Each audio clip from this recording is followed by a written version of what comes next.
Today, the Spokane Police Department announced it has identified the man who killed 9-year-old Candy Rogers in 1959. Spokane PD has just solved one of the oldest cold cases in the state of Washington. And it's a case that rocked the community here in Spokane. It really changed the way Spokane worked back then. It's a violent crime against a small child that is hard to hear. Hi everybody, welcome back to my channel. And if you're new to my channel, hello, my name is Gabby and welcome. If you've never been here before, never watched any of my videos, have no idea what I do, I cover true crime cases, and pretty much all the cases that I cover are a little bit older. They're all basically 20 years or older.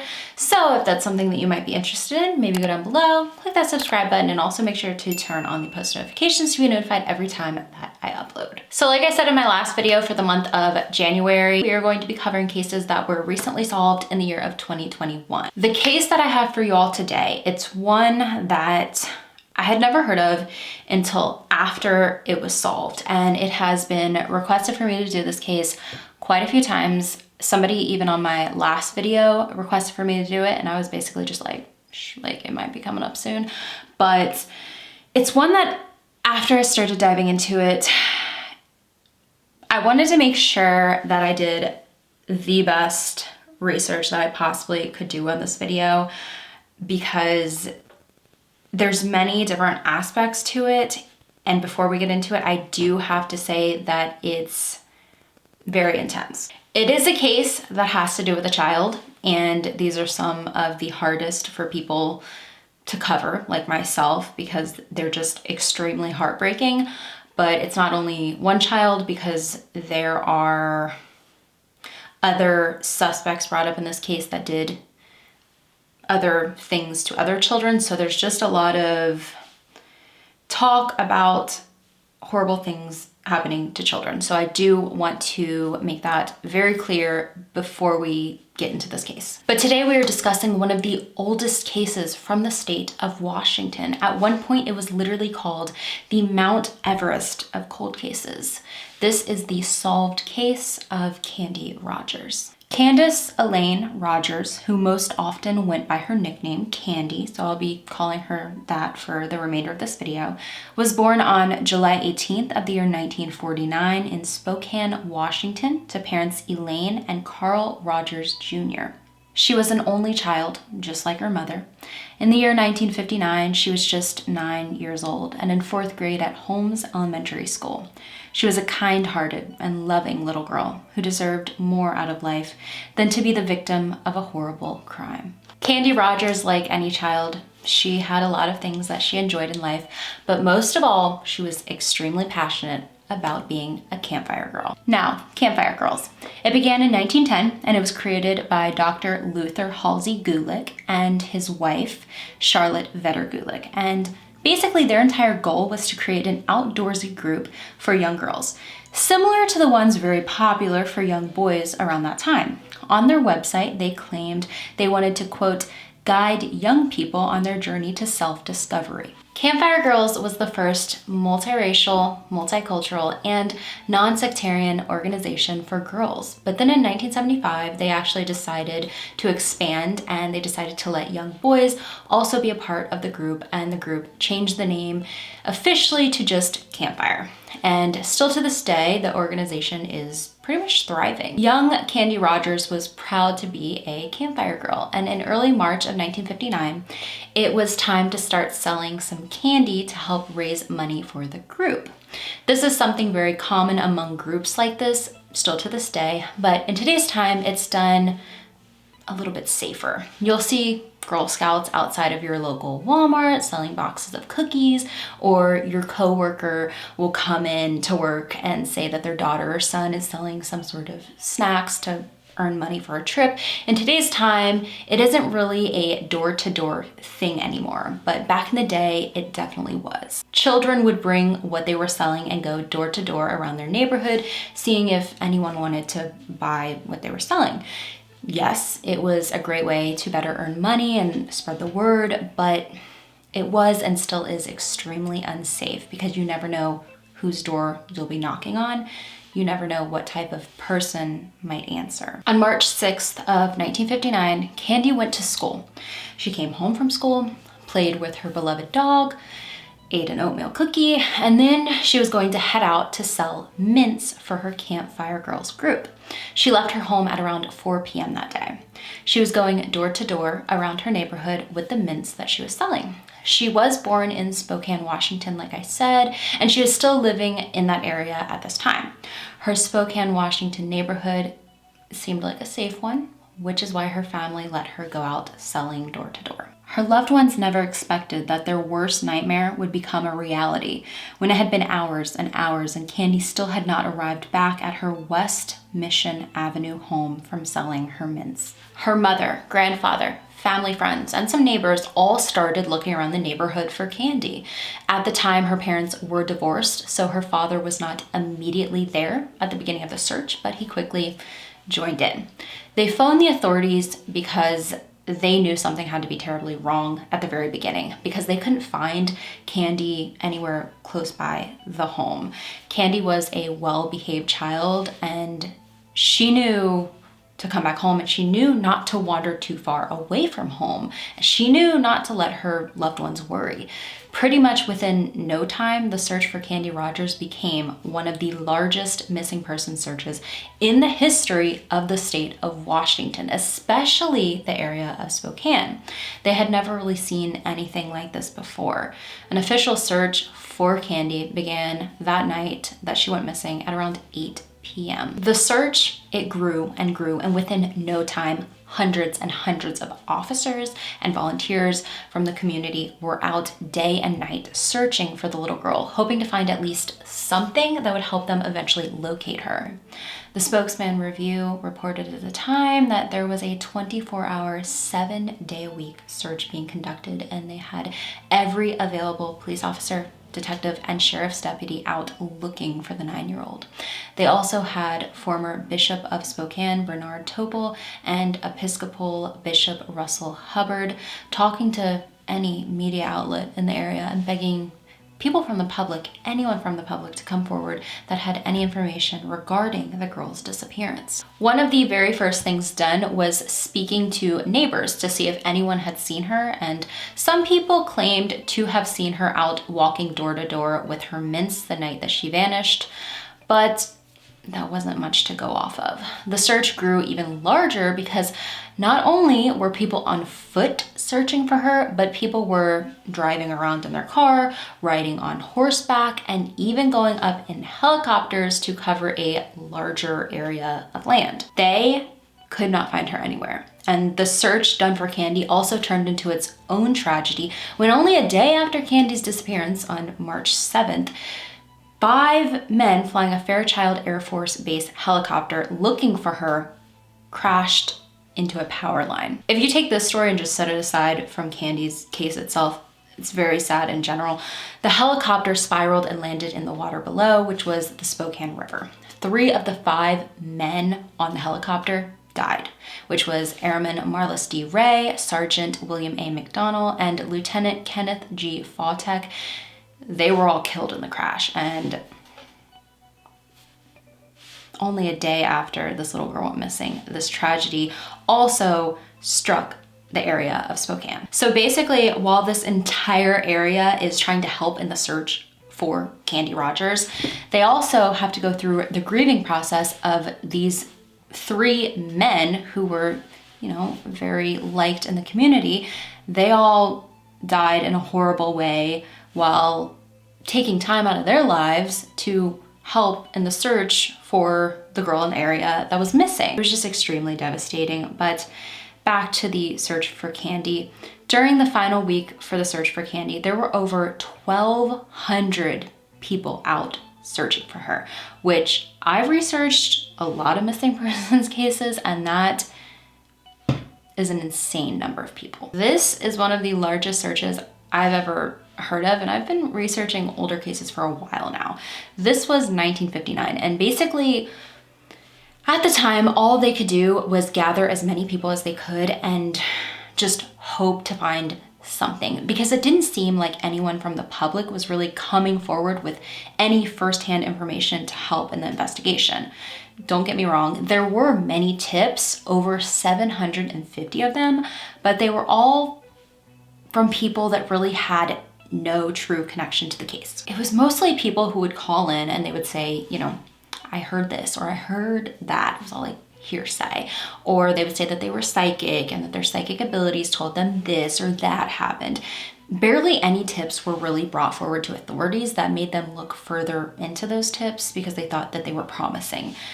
None of the tips really seemed promising, which is insane because there were over like 750 of them, but it just didn't seem like anyone knew what they were talking about. But when it comes to the search of Candy Rogers, there were two main clues that were found. The first clue was actually found the night that she vanished, and it was found at around 9 p.m.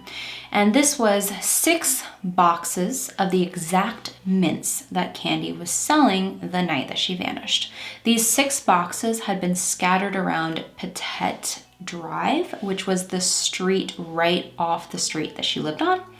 How the boxes were scattered, it seemed like she had been walking north. Of course, after they located the boxes of mints, they knew that they had to have been Candy's, of course. The second clue that was found would be the clue that would ultimately lead to finding her remains. About 2 weeks into the search, 2 airmen, Howard S. Lawrence, who was 19 years old, and Richard Bergen, who was 21 years old, from Fairchild, were in the woods hunting when they located a pair of young girls' shoes. These shoes, they were a small pair of blue suede shoes. This was in a wooded area off of Old Trails Road, which is about 7 miles from where Candy's family home was located. The 2 men returned to their base and they told people at their base that they found these shoes in the woods and they wondered if these shoes could have possibly been Candy's. They went to the police and they reported their findings. The authorities went to Candy's grandfather to see if the shoes were in fact Candy's, and he said that they were.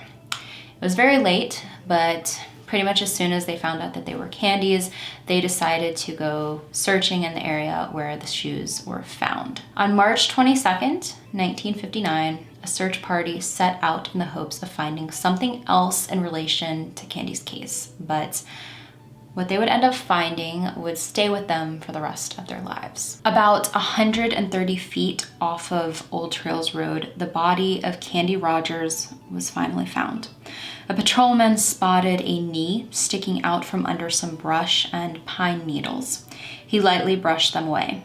At this very time, Inspector Robert Piper was quoted saying, "No use going any further. Here she is." The poor young girl had one of the most gruesome ends to a life anyone could imagine. Before her life was tragically taken from her, she had been raped, and then the perpetrator strangled her with a piece of her petticoat. Another part of her petticoat had been used to bind her legs together. After Candy's remains had been found, it created almost a ripple through the community, actually through the state. People's hearts, especially her loved ones' hearts, were completely shattered. No one could even begin to grasp the fact that this happened to such an innocent little child. People were so affected by Candy's murder, and of course there was so much sadness, but there was also just so much anger and fear. People were just so angry that someone did this to her, and they wanted to find out who did it. People were also fearful because that person was still walking free and they could strike again at any time. This case took place in 1959. The technology back then was almost nothing compared to what it is in today's time. There wouldn't be DNA testing for a long time. Unfortunately, Candy's case would become one of those cases that would take decades and decades to solve. But there were many ups and downs in her case through the years that it was active and open. If you look into the case of Candy Rogers, there were 3 main suspects really talked about while the case was an open and active one. We'll get into the first one right now. The state that Candy's remains were found in, they were found in a heartbreaking manner, but there was one odd factor about them, on her remains, there was gum smeared on them, grape-flavored gum. A little bit of time after Candy's murder, the grape-flavored gum really stuck out to authorities. Remember, this was 1959, and they couldn't just test the gum for DNA. This grape-flavored gum stuck out because there was a serial killer who was caught, and he frequently chewed gum, and he always chewed grape-flavored gum. This serial killer was a man named Hugh Morse. Hugh Morse was born in the year 1930 in Kansas City, and his story on its own is a twisted and at times sad one, which of course is no excuse for what he would go on to do, but it's a part of his story, so I have to mention it. Hugh was born to parents who were never in love, which happens a lot of the time, but it was a forced marriage, and pretty much as soon as he was born, his father split. He would go on to be raised in a home ran by his grandmother, and this grandmother would take most of her anger, and she had a lot of anger, she would take most of it out on Hugh, and he was only a small child at the time. Hugh was abused on the regular, and this abuse from his grandmother was something he never got over. He would go on to have a fiery rage inside him towards pretty much all women in general, and this is something that he did not deny. It's no surprise, but Hugh, his first arrest, which was in 1951 in North Carolina, it was for indecent exposure and assault on a woman. He would be dishonorably discharged from the Marine Corps because of this run-in with the law. A couple years later, he would serve 6 months for a burglary charge in Los Angeles. This is nowhere near where his crime would stop. It got much worse from here. In the year 1955, in Fairfield, California, he would attempt to molest an 8-year-old little girl. He was not sent to jail. He was sent to a mental health facility, and he would be released 2 years later in 1957 because they stated he was quote unquote cured. They were wrong because 4 months later, he would be arrested again for another sexual crime. He had a fascination with sneaking into women's bedrooms at night and trying to sexually assault them. This was his thing. And one of the areas he would settle in for a period of time was Spokane, Washington. In the year 1959, the same year Candy Rogers was killed, Hugh Morse's crime would increase tremendously. On November 7th of that year, he would rape and murder a 28-year-old Spokane resident named Glory Bree. His next victim was on September 26th of 1960. He would take the life of 69-year-old Blanche Boggs, and based on a newspaper article I found about that case, he left poor Blanche in a pool of her own blood. He beat her so bad. On October 10th of that same year, he would go on to attack a woman named Beverly Myers, but thankfully she survived the attack. Then on the 28th, he would attack his estranged wife. He attempted to strangle her to death, but the attack was interrupted and he fled the scene. Because of that, a warrant was issued because of course she was still alive to tell authorities what happened. Hugh was then added to the FBI's most wanted list. They were looking for him, but he definitely did not lay low. He continued what he was doing. He would go on to rape 2 more women in Atlanta, Georgia in the spring of 1961, and then he would go on to move more north and take the lives of 2 more women, which were Bobby Ann Landini and Mildred Chastain. And if you want to hear something absolutely mind-boggling, one time, he was literally arrested for a smaller crime. He paid the bail, walked out, and while he was walking out of the department, he walked right past his wanted poster, and the police there didn't even realize that the man that they just let out of their department was the man that was on like one of the main wanted posters in that department.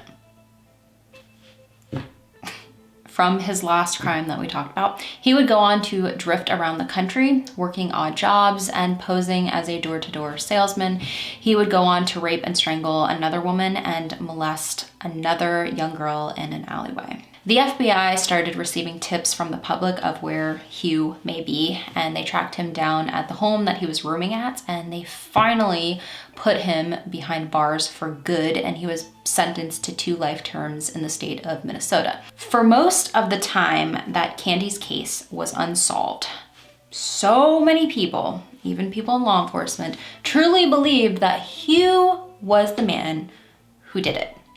Even people who knew Hugh firsthand. Hugh was basically their main suspect, even though he was asked multiple times if he was involved in her murder, and he said no, and he even passed a polygraph test, which, as we know, polygraph tests are not the greatest way of telling if somebody is innocent or not. Even though I want to strap up a few people to a polygraph test, they're not the best way of telling if somebody's innocent or not.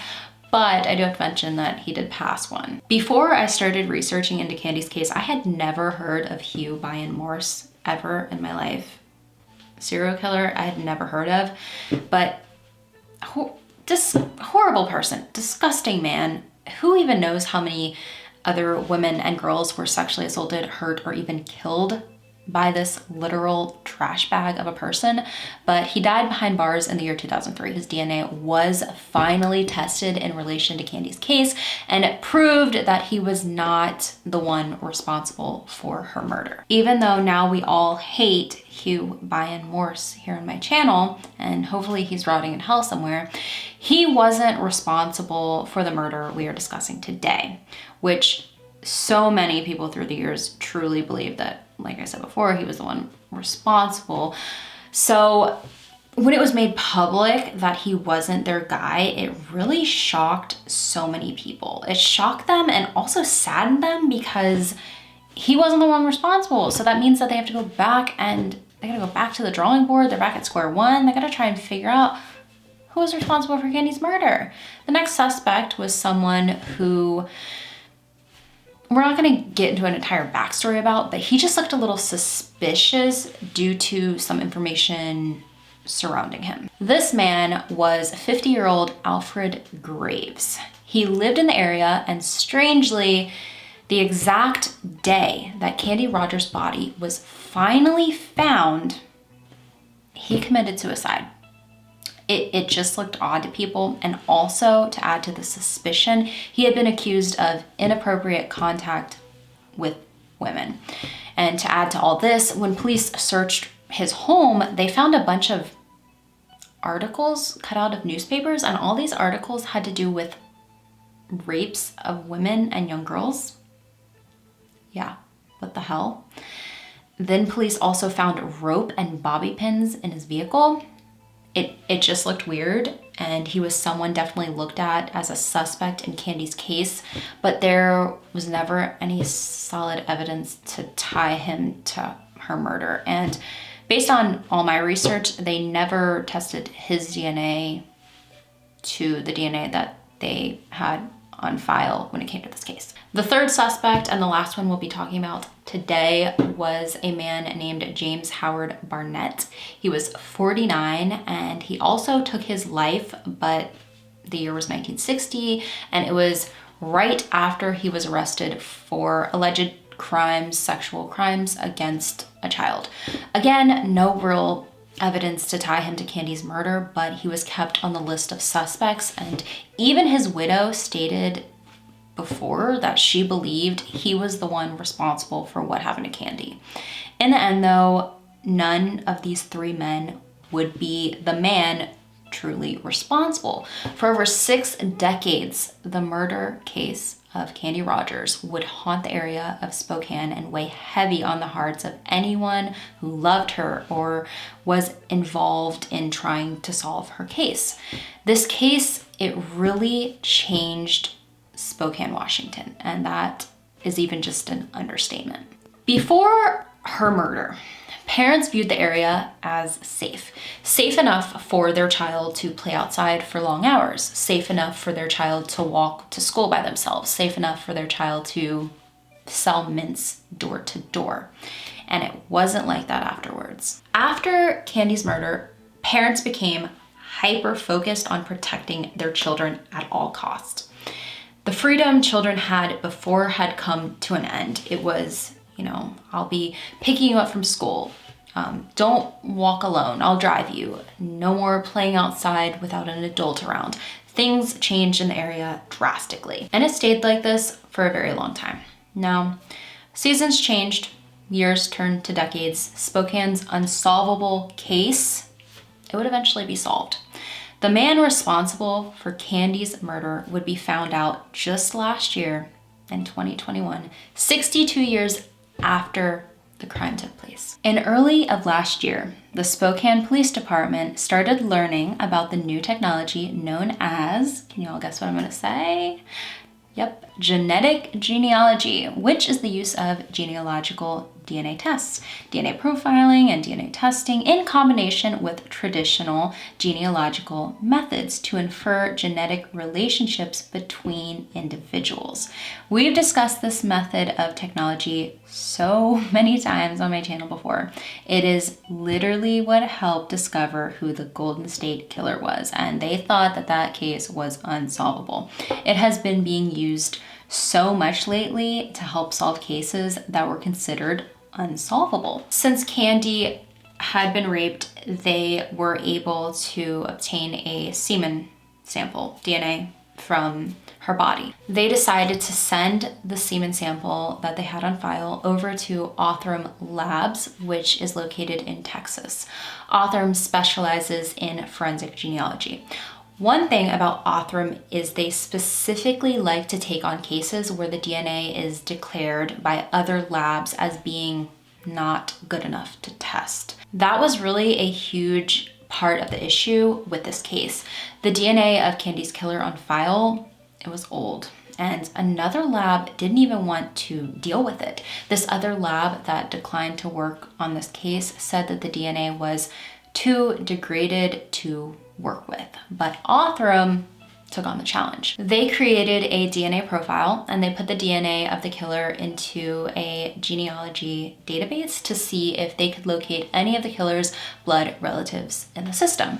They were able to narrow it down to 3 individuals, 3 brothers. These brothers were deceased, but one of these brothers had offspring.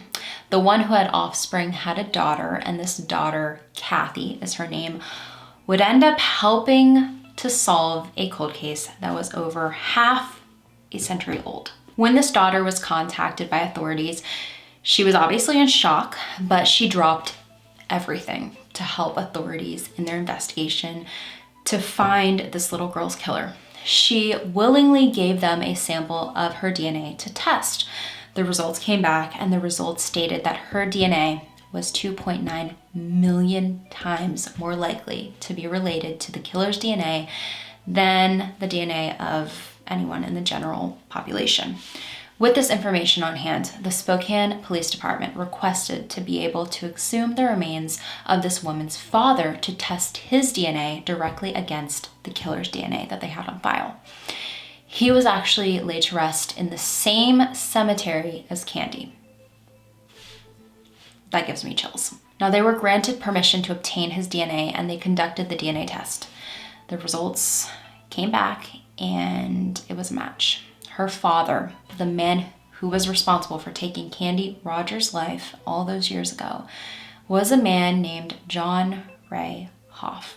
John Ray Hoff was a local to Spokane, Washington.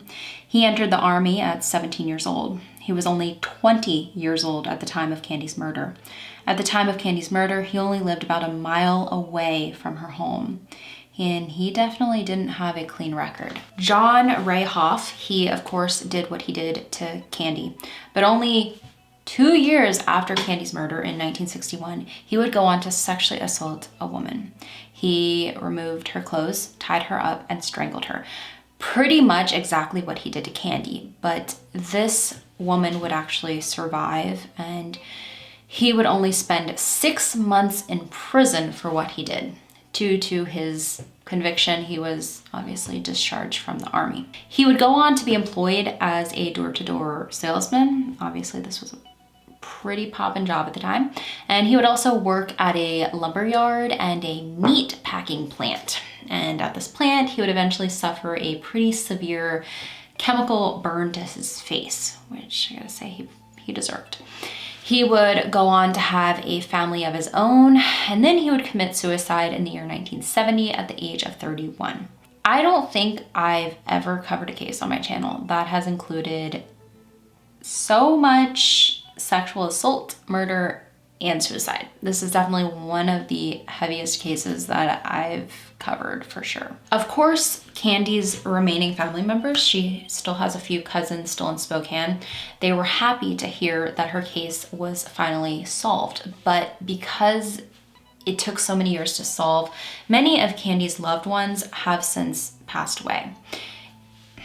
If this case was not sad enough, both of Candy's parents passed before ever finding out what happened to their daughter. Of course, that happened so many years ago. Candy's mother passed away in 2006, but Candy's father actually passed away in the year 1963 at the age of 44 due to suicide. And we can only guess that his daughter's unsolved murder was partly what led him to take his own life. But with a case like this, one family, they have this sort of closure, this closing of a chapter. But on the other hand, one family has this newly formed wound, this opening of an entire book, and that's exactly what happened to John Ray Hoff's family. Hoff had a widow and 4 children, and of course many other people who were related to him and knew him, and they were all just living their lives normally, and all of a sudden their lives were changed forever over the discovery that this man that they knew and loved dearly was actually capable of doing what he did and destroying another family's life. According to Inlander.com, his daughter Kathy wrote a statement. She said, "What has come to light over the last couple months is the bringing to light the horrible injustice against an innocent young girl, Candy Rogers, by a sick, evil man who, instead of being a protector, committed this terrible crime against her and to her family. It's also a reminder that nothing hidden will remain hidden." Sergeant Stormont, who worked firsthand on the case, said during a news conference, "I took those people's lives and their childhood and dumped it on its head. What they believed about their father and their growing up has been forever changed." Kathy would go on to say, "The sorrow and gravity of this injustice has weighed heavy on me. With much sorrow and regret over this heinous crime, I stand for justice just as we all should. I pray for healing for Candy's loved ones, for myself, for every person affected by this crime." Which I have to say is just so incredible of Kathy to say. And of course, she had loved her father. That was somebody that she looked up to. That was her dad. But once realizing what he did, what he was capable of, she had to kind of just step back from that and realize what he was truly capable of, and that the person that she may have known before he passed was not the person that he actually was. There are a lot of cases out there where this sort of stuff, it comes to light, and the loved ones of the person who committed the crime, they never really say anything. They don't say anything to the public. It doesn't seem like they say anything to the family. If it is, it's very short, because they don't want to admit or come to term with the fact that somebody they care about did such a thing. And a lot of times their family will back them up and say that it's impossible that they did that. But Kathy, she did an incredible thing. She is a very strong woman, and I commend her for that. When you finally realized it was your dad, what went through your mind? Disbelief, but not that I didn't believe it, but it's just, it takes a while for it to like sink in. And anger, sadness. It's just really sad to find out that someone that, not even that just your dad, but just someone in your family could do something like that. And sometimes I get messages from people saying, You know, why are you bringing up the murderer's family in this? Why are we supposed to feel sorry for them? And it's just, they had no idea. They had no idea that this had happened. Could you imagine just being you as a person, being a good person, and then finding out somebody that was so close to you did such a thing? You are in no way in the wrong. You did nothing wrong, and you have to start grieving yourself. But one heartwarming thing that I do have to mention is that one of the officers, which was retired Spokane Police Captain Richard Olberding, who was actually there in 1959 when they found Candy's body, he was also at the press conference when they announced the results of the DNA testing. So he was there from the start and the finish, and he told the Spokesman Review, "I thank God that I lived long enough to see the end of this case." Now, you are all probably curious if there's any information about whether John Ray Hoff knew Candy in any way firsthand, if they ever had any connection at all. Well, we do know that they had at least one tiny connection, and that is that John's stepsister, his younger stepsister, who was 10 in 1959, was a campfire girl as well, and she was coincidentally Candy's big sister in the group. Usually in any program, a big sister or a big brother, anything, it usually be somebody who's a few years older, but I guess they did things differently. Sergeant Storman actually met up with John Ray Hoff's stepsister, who is currently in her 70s, and he wanted to discuss Candy's case with her and see if Candy had ever met her stepbrother. His stepsister does not recall them meeting at any time, but she said that she remembers being 10 years old after Candy's murder and crying to her stepbrother about what happened to her friend, which is just spine-chilling to think about. A little girl crying to her older brother about her friend's murder, and she has no idea that this older brother is the very person who did this to her friend. His daughter Kathy said in a videotaped interview with police that she always thought that her father took his own life when she was 9 years old because he was depressed, but now she thinks it's because he was evil, and by him taking his own life, in his mind, maybe it was his way of leaving a world behind and leaving loved ones behind that didn't know how he truly was, that thought he was this outstanding person, but he wasn't. Kathy would go on to say how truly sorry she is for what her father did, and that he isn't around to face any consequences, but what he did is on his name forever. Sergeant Stormont was asked, you know, in the end, how many hours in all could he estimate was spent trying to solve this case? And he had a really good answer to that. He said, "This isn't measured in hours. This is measured in careers." And I think that is definitely one of the most perfect and most realistic answers, because so many people dedicated so much of their lives and entire careers to try to solve Candy's case, and in the end, it thankfully paid off. If Candy was alive in today's time, she would be 72 years old. She could have possibly still been alive today. That is an entire life that she wasn't able to live, an entire life of experiences and memories, and it was all taken away by an evil, evil man. So that is the case, the solved case of Candy Rogers. Another case that was so thankfully finally solved using the method of genetic genealogy, and of course, it's incredible how helpful the killer's daughter was for this case, even though it was her father who would ultimately be the one responsible. Like I said at the very beginning, it was a heavy one. It was a very intense case. There were just so many aspects and layers to it that are sad is not even the word. I get questions all the time asking me if I cry while I research, and yeah, I definitely, there were some tears with this one. This one was so devastating. Candy was just this glowing little girl. She was 9 years old. Just innocence in its purest form, and nobody deserves what she went through, especially not a child. Especially not a child. And I get so angry. I'm like, why? Like, for what? Like, what? But thank you everyone for taking a little bit of time out of your day to hear about this case.